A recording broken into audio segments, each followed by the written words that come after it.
Tonight, there is word the George Lucas Museum may not actually make it to Chicago. 9 Beat's Christin Ayers tells us one unlikely Bay Area city is now putting in a bid for it.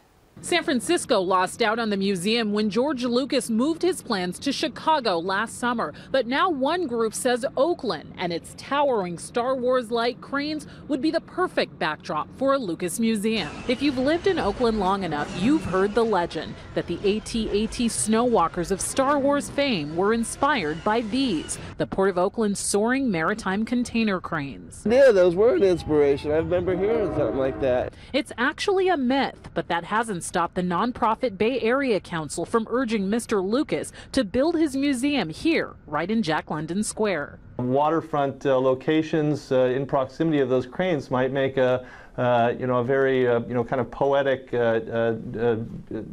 combining. With Oakland Mayor Libby Schaaf's blessing, the Bay Area Council wrote this letter to Lucas saying the force should be with Oakland.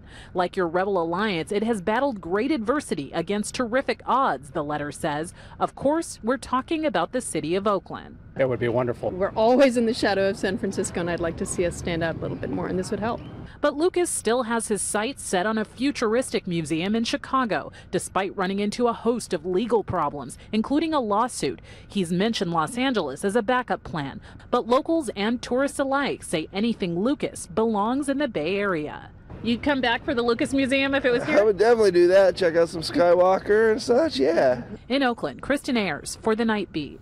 George Lucas has not replied to the letter. The Bay Area Council says this is not a joke. If the Chicago plan officially falls through, they're ready to facilitate meetings with the city of Oakland.